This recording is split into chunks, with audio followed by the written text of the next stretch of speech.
부모님이 딸 하나에 12명의 자녀를 낳았습니다.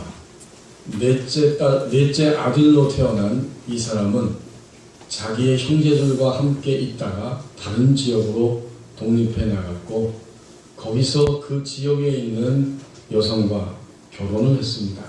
그리고 3명의 아들들을 출산했습니다. 그런데 한 번은 이 첫째 아들이 이제 결혼을 하고 결혼 생활을 하고 있는데 하나님 보시기에 악을 행하여서 하나님이 첫째 아들을 생명을 거둬갔었습니다. 그리고 나니까 당시 고대의 그 문화권에 보면 만약 형이 자녀를 낳지 못하고 세상을 떠나면 그 형제들 가운데 한 사람이, 또 멀게는 어떤 경우에는 친족 가운데 한 사람이 형수와 함께 결혼을 해야 하는 제도, 이 수혼 제도가 있습니다. 그래서 그 법에 따라서 둘째 아들이 이제 형수와 결혼하였는데 이 둘째 아들이 자기가 아무리 모든 것들을 한다고 해도 이 생명은 자기의 이름으로 될 것이 아니기 때문에 결국 형수와 사이에서 자녀를 낳지 않게 됩니다. 하나님은 그것을 보시고 둘째 아들도 그만 생명을 거둬가셨습니다.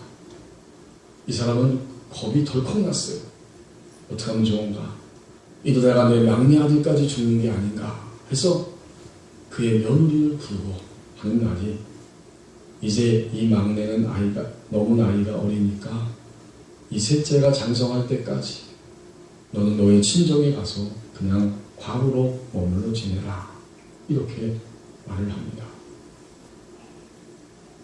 시간이 흘러서 이 사람은 아내까지도 자기보다 먼저 세상을 떠났습니다. 어느 날 이 사람이 자기의 양털을 깎는 곳에 내려가면서 길거리에 창녀를 보았습니다. 그리고는 그가 창녀와 함께 하룻밤을 지내게 됩니다. 여러분, 이 사람이 도대체 누구입니까? 이 사람은 야곱의 넷째 아들인 유다입니다. 유다의 처지를 생각해 보십시오. 그는 얼마나 답답하고 안타깝고 비참한지 모릅니다. 첫째 아들이 죽고 둘째 아들이 죽고 마지막 셋째 아들만큼은 내가 꼭 지키면서 살아야겠다, 이렇게 마음을 먹고 있습니다. 그런데 그만 부지 중에, 알지 못하는 중에, 자기의 욕망을 추구하는 중에 창녀를 찾아가게 되고 그와 더불어 하룻밤을 지내게 됩니다. 그리고 나서 3개월 후에 이상한 소문이 도는 거예요. 사람들이 말하기를 너의 며느리가 임신을 했다. 유다는 너무나 화가 났습니다. 이것은 도저히 용납할 수 없다. 내가 이 며느리를 불살라버리겠다. 그 당시에는 가늠하다가 잡히면 돌로 내침을 받든지 그렇게 무시무시한 시대입니다. 불살라버리겠다. 이 며느리가 시아버지에게 끌려 나오면서 물건을 내보이는데 나중에 보니까 그 물건의 임자가 바로 자기의 시아버지였습니다. 이런 기가 막힌 일이 도대체 어디에 있습니까? 다시는 이 유다는 자기의 며느리를 쳐다볼 수도 없습니다. 모든 사실이 다 들통이 나고 보니까 너무 부끄럽습니다. 여러분, 유다의 처지가 얼마나 괴롭고 답답합니까? 그의 인생이 너무 견고합니다. 그는 마치 땅바닥에, 바닥에 땅 떨어져서 산산조각이 나버린 값비싼 도자기와 같습니다. 그의 인생은 더 이상 희망이 보이지 않습니다. 자식이 부모보다 먼저 죽는 것은 인생에 있어서 가장 쓰라린 경험입니다. 아마 유다가 이해가 됩니다. 첫째 아들 죽고 둘째 아들 죽었을 때 셋째 아들에게 대를 이어서 가족과 가문을 보존하기 위해서 그가 행동해야 했지만 셋째까지는 잃고 싶지 않았어요. 마침 여전히 차가운 바닷속에 있는 자기의 아이들, 시신을 찾지 못한 우리 세월호의 유가족 그 부모들의 심정이었을 것입니다. 이쯤 되면, 이만큼 되면 유다는 더 이상 하나님을 찬송할 수 없습니다. 이런 비참한 처지에서 유다가 어떻게 하나님을 높이고 하나님께 감사 감격하고 하나님께서 주시는 그 인도하시는 손길을 믿고 인내하면서 자신의 인생을 걸어갈 수 있겠습니까? 그는 결코 믿음의 노래를 부를 수 있는 처지가 아닙니다. 그런데요, 유다는 사실 마땅히 찬송해야만 하는 사람입니다.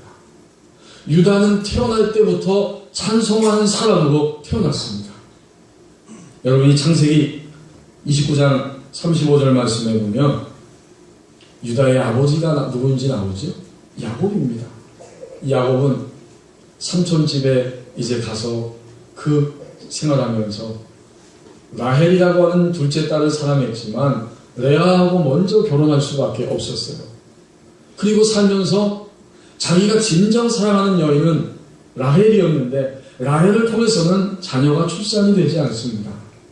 그런데 이상하게도 레아, 언니를 통해서는 첫째 아들, 둘째 아들, 셋째 아들까지 낳았어요. 레아는 신이 났습니다. 언니는 신이 났어요. 그리고 드디어 넷째 아들이 태어났을 때 레아는 너무나 신이 나서 하나님께 이렇게 외쳤습니다. 그의 마음은 이런 것입니다. 됐다. 이제는 야곱은 내 사람이다. 내 남편 됐다. 그리고 나서 하나님께 외치기를 내가 이제는 여호와를 찬송하리라. 내가 이제는 여호와를 찬송하겠다. 이런 뜻에서 넷째 아들 유다의 이름을 찬송함 이렇게 지었습니다. 유다, 그는 찬송해야만 하는 사람이고 그는 찬송해야 하는 찬송의 사람입니다. 이것이 그에게 어울리는 신분입니다. 그럼에도 불구하고 그는 육신의 욕망과 죄악 속에서 결코 창세기 38장 전체를 통해서 나타나는 유다의 모습은 하나님을 찬송할 수 없었습니다. 이것이 유다의 실상입니다. 그는 마땅히 하나님의 이름을 높이고 감사하고 감격하고 또 하나님의 인도하심을 기다리며 인내 속에서 하나님의 손을 붙잡고 늘 기뻐하며 찬송하며 사는 것이 유다입니다. 그의 영적 신분은 찬송하는 자입니다. 그러나 적어도 창세기 38장에 나타나는 유다, 그는 결코 비참한 처지에서 찬송할 수 없었습니다. 유다가 찬송할 수 없었던 것처럼 오늘 우리도 여전히 찬송하지 못하고 살아갑니다. 저와 여러분도 한 주간 사셨어요. 여러분 한 주간 동안 얼마나 하나님의 이름을 높이고 감사 감격이 속에서부터 우리 영혼 안에서 솟아나고 하나님의 인도하심을 기다리면서 하나님의 때를 바라보고 주님의 선하심을 믿고 기뻐하며 노래로 생각으로 몸으로 하나님을 찬송하며 살았습니까? 여전히 우리도 유다처럼 찬송하지 못하고 살아갑니다. 지난 수요일날 제가 선교 모임이 있어서 서울 강남에 갔어요. 오랜만에 강남에 갔는데 강남역을 전철 타고 가서 이렇게 나와서 올라가는데 저쪽에서 경찰이 한 무리의 경찰이 줄을 맞춰서 촉촉촉촉 걸어오고 있습니다. 그리고 앞으로 지나가면서 옆에 골목이 있는데 경찰들이 골목으로 일제히 들어가서 거기에 딱 대기하고 서 있어요. 그리고 저 앞쪽에서는 뭔가 고함치는 소리들이 막 납니다. 그 강남 대로변에 강남역 대로에 차들이 막 막히고 경찰 차들도 이렇게 포진해 있고 아마도 데모하는 게 틀림없습니다. 조금 더 걸어갔더니 거기에 그 사람들이 자리를 깔고 앉아서 수십 명의 사람들이 아마 100명 가까이 될 것 같아요. 그렇게 봐도 100명 정도 되는 것 같은데 그들이 구호를 외치고 고함을 칩니다. 잠시 후에 2명의 여성이 마이크를 들고 나와서 이야기합니다. 저는 여기서 태어났고 여기서 지금까지 노점상을 했고 앞으로도 이 자리에서 노점상을 하다가 여기서 죽을 겁니다. 얼마나 섬찟한지 그 얘기를 듣는데 그 다음 여성이 또 나와서 마이크를 들고 이야기합니다. 같은 맥락의 이야기예요. 노점상이 먹기 힘든데, 먹고 살기 힘든데 이렇게 통제를 하고 간섭을 하고 쫓아내니 우리는 여기서 죽을 수밖에 없다. 더 이상 우리는 죽음을 각오하지 않고는 살 수 없다. 그래서 이 자리에서 쫓겨나지 않고 여기서 나는 죽을 것이다. 여러분 상상해 보십시오. 제가 그 모습을 보면서 생각했습니다.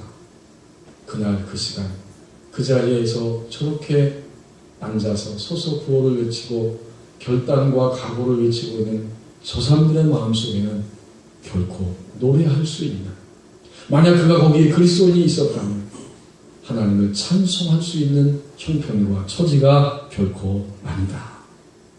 어떤 사람도 그들 가운데는 노래하지 않고 찬송하지 않고 현재 그들의 인생을 살아가고 있습니다. 지나가면서 목사님이 그래요. 저한테 우리 한국 사회에 벌써부터 80대, 20의 현실이 이미 실현됐습니다. 그랬더니 옆에서 또 아니에요. 아닙니다. 80대, 20이 아니라 9대 1입니다. 90대씩이라는 10%의 가진 사람들이 모든 것을 붙잡고 휘두르고 있고 90%는 그 밑에서 힘들게 살아가고 있다. 그렇게 이야기를 했습니다. 여러분, 노점상 그분들만 찬송할 수 없는 것이 아니라 오늘 이 자리에 앉아서 예배하는 우리들을 바라보십시오. 우리의 영적 신분은 말하자면 유다입니다. 우리는 유다예요. 그러나 우리는 진정으로 이 창세기 38장에 등장하는 유다와 같이 하나님을 여전히 찬송하지 못하고 살아갑니다. 제가 중학교 때 학생회 임원을 했어요. 이제 토요일 오후에 교회에서 교육관을 정리하고 지하로 또 내려온다고 하는 그런 소식이 광고가 나왔기 때문에 선생님들하고 또 우리 학생부 임원들하고 교육관 정리를 하러 갔습니다. 토요일 오후에 갔더니 벌써 열심히 일들 하고 계시더라고요. 근데 그 위에 있는 물품들을 가지고 내려올 때 우리 성도님들이 지금 앉아 계신 이 장의자, 우리 교회는 좀 작지요. 장의자가 더 긴 의자가 있습니다. 본당에 그 2층에 있는 그 장의자 몇 개를 가지고 지하로 내려와야 돼요. 그걸 옮기려면 우리 청년들도 그렇고 적어도 3명 정도는 돼야 됩니다. 그래야 그거 들고 내려올 수 있어요. 이게 담임 목사님하고 저하고 몇몇 사람들이 그 지하에 이렇게 이제 일하면서 있었는데 그날 교회 하수구가 또 고장이 나서 고치러 왔던 2명의 아저씨가 있습니다. 이분들 도와주겠다고 그렇게 하시는 거예요. 그리고 이렇게 쳐다보니까 지하로 내려오는데 그 2사람은 이 장의자를 한 사람이 하나씩 어깨에 딱 메고 그리고선 턱턱턱 내려오는 거예요. 그리고 지하에 내려와서 제자리에 탁 갖다 놓습니다. 그 모습을 보고 다 같이 합창을 했습니다. 뭐라고요? 야, 대단하다. 정말 대단하다. 모두가 다 놀랐습니다. 만약 오늘 우리가 하나님께서 하시는 일을 우리 생활 속에서 진정으로 발견한다면 우리는 우리 속에서부터 감탄의 노래를 부를 것입니다. 하나님이 우리 삶 속에서 생활 구석구석에서 움직이고 있는 것들을 우리가 깨닫고 감지하고 느끼며 경험한다면 그때 우리는 감탄사를 바라면서 노래로 마음으로 우리의 생각으로 우리 삶 전체로 하나님을 노래하게 될 것입니다. 하나님이 이렇게 하시는구나, 이렇게 하셨구나 깜짝깜짝 놀라면서 하나님을 향해 찬송하게 될 것입니다. 찬송은 하나님의 일하심을 발견한 자의 감탄사가 찬송입니다. 좀 더 정직하게 심각하게 표현하면 이렇습니다.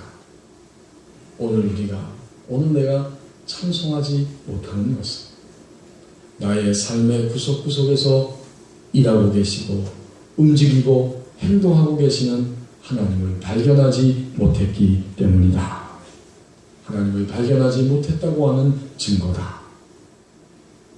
지난 13일 목요일 날 드디어 수능이 끝났습니다. 우리 교회 학생들도 수능 시험을 쳤고 대한민국의 모든 이 괴로운 고3 학생들이, 그렇죠 여러분? 이 고자는 고3은 한국에서요 높을 고자가 아니라 괴로울 고자예요. 그러니까 여러분이 자녀들을 키우시면서 고3이 되면 높을 고자를 생각하지 말고 괴로울 고자를 생각해야 돼요. 괴로운 고3이 3년 내내 괴로웠고 수능을 치를 때까지 그 마음의 부담이 얼마나 많습니까? 이제 수능이 끝나서 부담감을 툭 떨쳐버리고 잠시 동안은 편안할 것입니다. 만약 오늘 우리 마음 가운데 우리 속에 여전히 짓누르고 있는 그 사람 때문에, 그 생각 때문에, 그 일 때문에 내 마음이 짓눌려 있다면 우리는 결코 하나님을 찬송하지 못할 것입니다. 만약 우리가 여전히 그 무엇 때문에 화가 나고 속상하고 그 생각만 하면 중심이 잡히지 않을 만큼 흔들거리면서 우리의 마음에 눌림이 있다면 우리는 결코 하나님을 찬송하지 못할 것입니다. 창세기 38장에 나오는 유다와 같이 그의 영의 눈이 어두워져서 무감각하고 비도덕적이고 비윤리적이고 비신앙적인 행동까지 능히 할 수 있는 그런 영적인 무감각과 어두움이 우리를 지금 붙잡고 있다면 우리는 결코 하나님을 찬송하지 못할 것입니다. 유다가 찬송할 수 없었던 것처럼 우리도 여전히 하나님의 백성이 되었음에도 불구하고 여러 부분에 있어서 하나님을 높이고 하나님을 찬송하지 못하고 살아갑니다. 이제 오늘 하나님께서 본문을 통해서 우리에게 비춰주십니다. 하나님은 찬송할 수 없었던 유다가 찬송하게 하였습니다. 오늘 15장 여호수아 15장 1절에서 7절까지 하나님 말씀을 주셨는데요. 이 말씀은 유다 자손에 대한 이야기죠. 1절 말씀해 보십시오. 또 유다 자손의 지파가 그들의 가족대로 제비를 뽑았다. 땅을 얻게 되었다는 겁니다. 이 유다 자손은, 유다 지파는 드디어 하나님이 약속하신 땅을 제비를 뽑아서 분배받고 손에 얻었습니다. 하나님 창세기 12장 1절 2절 말씀에서 우리가 잘 알고 있는 것처럼 하나님의 백성들을 이렇게 축복하시겠다고 말씀하셨잖아요. 너에게 땅을 줄 것이다. 그리고 내 자손이 하늘의 별과 같이 바닷가의 모래와 같이 창대하게 될 것이고 너는 모든 민족에게 복을 나눠주는 복의 사람, 복의 근본이 되게 할 것이다. 아브라함에게 그렇게 약속하셨고 드디어 그 약속이 현실로 다가오는데 유다 자손의 지파가 하나님 주신 약속의 땅을 분배받고 거기에 들어갔습니다. 여호수아서는 전체가 다 하나님의 약속의 땅을 밟기 위하여 전쟁하는 이야기고 약속을 얻기 위하여 그리고 나서 땅을 정복한 이후에는 땅을 지파별로 분배받는 이야기입니다. 하나님의 약속의 말씀대로 땅을 다 주셨다는 거죠. 그 가운데 15장에서는 이 유다 지파가 땅을 분배받는 이야기를 기록해 주는 거예요. 1절부터 4절까지의 말씀에 보면 유다 지파의 땅의 경계, 남쪽 경계가 나옵니다. 남쪽 신광야까지라 1절에서 그렇게 했고 계속해서 남쪽 경계를 이야기하면서 4절 끝부분에 보면 이것이 너희 남쪽 경계가 되리라. 지금도 지도를 보면 유다 자손이 그 사해 염에 있는 쪽에 그쪽에 하나님 주신 약속의 땅을 큰 부분을 차지하는 것을 알 수 있습니다. 5절 상반절에 보면 동쪽 경계입니다. 그 동쪽의 경계는 염해 사해바다 있는 데라는 거죠. 그리고 이제 5절 그 다음 하반절부터 7절까지 그리고 그 밑으로 11절까지는 유다 지파가 차지하는 분배받은 북쪽 경계의 땅을 하나씩 설명해 주고 있습니다. 얼마나 구체적입니까? 하나님이 막연한 게 아니라 구체적으로 이렇게 땅을 얻게 하셨고 또 하나님이 약속을 이루어 주셨다고 하는 말씀을 우리에게 보여줍니다. 욕망의 사람, 육신의 사람, 무감각하고 영적으로 미약하였던, 찬송할 수 없었던 유다가 하나님의 약속의 말씀을 듣고 그 말씀대로 땅을 얻게 되었을 때 드디어 유다 지파는 하나님을 찬송할 수 있었습니다. 여러분, 가나안의 정복 전쟁에 참여하고 그 정복 전쟁을 통해서 하나님의 약속의 말씀을 성취했을 때 이 유다 지파 가족들은 땅을 분배받으면서 틀림없이 하나님을 찬송할 수밖에 없었습니다. 여기서 중요한 거 한 가지 우리가 생각해야 됩니다. 유다는 뭐고 유다 지파는 뭡니까? 하나님의 말씀을 우리는 좀 더 깊이 있게 깨닫기를 원합니다. 사실은 오늘 우리에게 주신 것은 하나입니다. 유다는 아직 하나님의 백성 되었지만 너무나 성장하지 못하고 영적으로 미약한 우리의 육신의 모습을 보여주시고 있고, 이제 세월이 많이 흘러서 그 육신의 유다는 이미 혈통적으로 육신적으로 죽었지만 유다 지파가 하나님이 약속하신 가나안 땅을 정복했다는 것은 시간이 흘러서 그만큼 그 믿음의 분량이 새로워지고 성장한 하나님의 사람이 되었다는 의미입니다. 그렇다면 우리가 육신의 사람이고 영적으로 미약하고 감각이 없고 욕망과 죄악 속에 묶여 있을 때 찬송할 수 없지만, 하나님이 약속의 땅을 주시고 그 땅을 성취하여서 얻었을 때, 그 유다가 성장했을 때 유다 지파 후손이 드디어 그 땅을 얻었던 거죠. 우리도 마침내 그 땅을 얻게 되고, 그리고 그 땅에 서서 삶의 터전을 주시는 약속의 말씀대로 행하시는 하나님을 찬송하게 될 것입니다. 하나님은 유다가 드디어 찬송하게 하셨습니다. 하나님은요, 유다 지파만 찬송하게 하는 게 아니에요.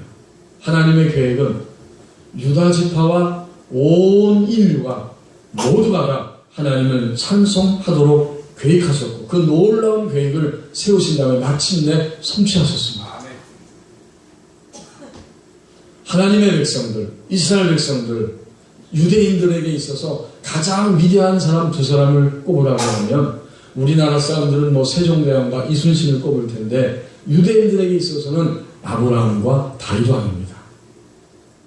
믿음의 시작이 무엇인지, 믿음의 완성이 무엇인지를 보여주었던 믿음의 조상, 그래서 거대한 믿음의 족장이 됐던 아브라함을 그들은 가장 존경하고, 하나님의 왕 같은 통치, 이상적인 왕으로서 하나님 나라를 보여주었던 다윗 왕을 가장 그들은 존경합니다. 그런데 아브라함부터 시작해서 다윗 왕, 그리고 더 나가서 인간의 몸을 입고 이 땅에 찾아오신 예수 그리스도, 그분도 모두가 다 유다의 지파에서 탄생했습니다.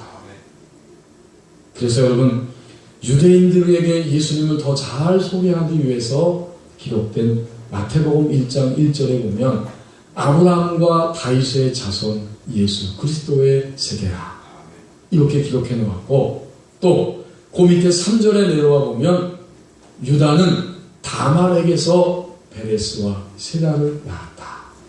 그리고 나서 그 가계를 통해 계속해서 흘러가면서 예수 그리스도가 탄생하셨습니다. 유다는 찬송하는 사람입니다. 유다의 혈통에서 나신 예수 그리스도는 하나님을 찬송하는 완전하고도 완벽한 생애를 살아가셨습니다. 그리고 오늘 예수 그리스도를 따르는 모든 사람들은 예수님의 모습을 보면서 하나님을 찬송하는 삶을 살아가게 됩니다. 여러분, 유다는 찬송하는 사람이에요. 그의 영적 신분이 그것입니다. 이제 예수님도 유다의 혈통을 통해서 나셔서 인간으로 오셨는데, 예수님의 생애는 하나님을 찬송하는 생애가 이런 것이다 라는 것을 완전하고도 완벽하게 보여주셨어요. 하나님을 높였습니다. 하나님의 뜻을 전적으로 추구하였습니다. 하나님 앞에 감사하고 하나님의 뜻을 이루는 생애를 살아가셨어요. 그분의 인생은 한마디로 말하면 하나님을 높이는, 하나님을 찬송하는 생애입니다. 유다의 혈통을 통해서 오신 예수님도 드디어 하나님을 찬송하는 모습을 보여주셨어요. 하나님 그렇게 하신 것이죠. 이제 오늘 하나님 우리에게 뭘 하실까요? 그렇다면 2014년 아직도 이 땅에 발을 붙이고 살아가는 우리입니다. 하나님은 우리도 유다처럼 하나님을 찬송하게 하십니다. 가나안 땅에 들어가서 약속의 말씀을 믿고 가나안 정복전쟁에 참여하여서 그들과 싸워서 마침내 그 분배받은 땅을 손에 얻었을 때 유다는 찬송했듯이 우리가 하나님의 약속의 말씀을 믿고 그 말씀을 따라 행하면서 드디어 땅을 얻는 것처럼 우리의 현실 속에서 모든 삶 속에서 땅을 정복하듯이 그 모든 것들을 정복할 때 우리도 반드시 유다처럼 하나님을 찬송할 수 있습니다. 여러분, 땅을 정복하고 이 땅을 얻었다는 것은 무슨 의미입니까? 오늘 우리에게 있어서 하나님은 우리에게 지금 우리가 정복해야 할 우리의 인생을 주신 거예요. 우리의 삶 전체가 하나님의 말씀대로 다스리고 정복하고 선제적인 하나님의 나라를 이루라고 우리의 생애를 하나님 허락해 주셨습니다. 우리가 여기서 우리의 삶의 현실을 하나님 나라의 현실로 다스리고 정복할 때마다 우리에게는 안식이 찾아옵니다. 결국 땅을 정복했다고 하는 이야기는 다스림과 안식입니다. 다스림으로 하나님이 주시는 안식이 찾아오게 되고 그 안식 속에서 우리는 하나님을 경배하고 찬양하는 삶을 살아갑니다. 그래서 여러분, 우리가 15장 오늘 밑으로 내려와서 보면 우리가 잘 알고 있는 갈렙의 이야기를 해주고 있지 않습니까? 15장 13절 말씀부터 15절 말씀 제가 읽어보겠습니다. 여호수아 15장 13절에서 15절입니다. 여호와께서 여호수아에게 명령하신 대로 여호수아가 기럇 아르바 곧 헤브론을 유다 자손 중에서 분깃으로 여분네 아들 갈렙에게 주었으니 아르바는 아낙의 아버지였더라. 갈렙이 거기서 아낙의 소생 그 세 아들 곧 세세와 아이만과 달메를 쫓아내었고 거기서 올라가서 드빌 주민을 쳤는데 드빌의 본 이름은 기럇 세벨이다. 지금 유다 자손 중에서 갈렙이 하는 모습을 보여주는 거예요. 이것은 우리의 모습입니다. 하나님은 우리의 삶 전체를 가나안 땅, 곧 현재적 하나님 나라로 만들기 위하여서 정복하고 다스리라고 말씀합니다. 갈렙은 약속받은 대로 가나안 땅을 분배받았고 그리고는 그 땅에 가나안 민족들을 쳐부수면서 쫓아내고 자기의 기업으로 삼았습니다. 오늘 이것은 우리에게도 똑같은 원리입니다. 우리의 인생을 살면서 하나님이 여러 가지 환경을 주시는데 그것은 우리가 하나님의 말씀대로 다스려서 현재 천국의 삶으로 바꾸어 먹고 그리고 안식을 누리고 하나님을 찬송하라고 주신 우리의 환경입니다. 이것을 보여주고 있어요. 그러니까 어떻게 가능할까요, 그게? 우리가 그렇게 다스리고 정복하고 안식을 누리는 것이 어떻게 가능할까요? 예수님을 앞세우면 가능합니다. 왜냐하면 예수님 자신이 100% 찬송의 삶을 사셨기 때문에. 예수님을 앞세운다는 것은 예수님께서 모든 것들을 다 하고도 남음이 있다는 사실을 믿는 겁니다. 예수님 모든 것을 다 하고도 남음이 있으세요. 그렇게 하셨어요. 그리고 언제나 예수님이 하셨던 것처럼 정말 우리의 삶 속에서 하나님의 뜻과 하나님의 역사를 가장 우선순위에 놓고 우리의 인생을 달려갈 수 있어야 됩니다. 그렇게 예수님을 앞세워서 가면 우리도 유다와 같이 모든 것들을 다스리고 정복하고 마침내 안식을 누리면서 하나님을 찬송할 수 있습니다. 성도 여러분, 죄악의 사람, 욕망의 사람, 육신의 사람, 어두워서 비도덕적, 비윤리적, 비신앙적 행동을 할 수밖에 없었던 그 유다는 결코 찬송할 수 없었습니다. 그러나 하나님은 마침내 약속을 주시고 얻게 하시고 유다가 찬송하게 하셨습니다.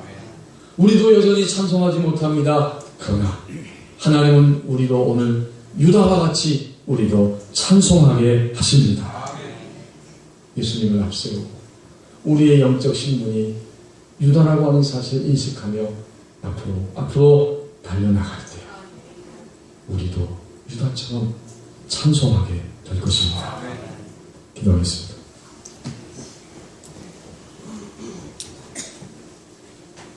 하나님께서 유다를 이 땅에 보내시면서 찬송함의 이름을 주신 것은 우리가 예수님을 믿고 하나님 백성이 되었을 때 우리의 영적 신분이 찬송이라고 하는 사실을 보여주시는 말씀이었습니다. 그러나 창세기 38장의 유다는 결코 찬송할 수 없었고 우리도 오늘 여전히 여러 부분에서 찬송하지 못하고 살아갑니다.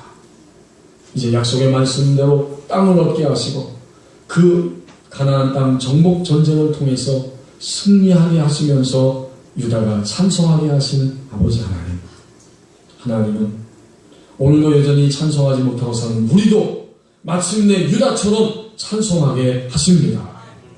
완벽한 찬송의 모습을 보여주셨던 예수님, 유다 지파의 혈통에서 태어나셔서 찬송의 삶을 보여주셨던 예수님을 앞세움으로 우리에게 주어진 모든 환경을 다스리고 정복하여 안식을 누리며 그 안식 속에서 주님을 찬송하는 우리의 생활이 되게 하여 주옵소서. 이 모든 말씀은 예수님의 이름으로 기도하옵나이다. 아멘.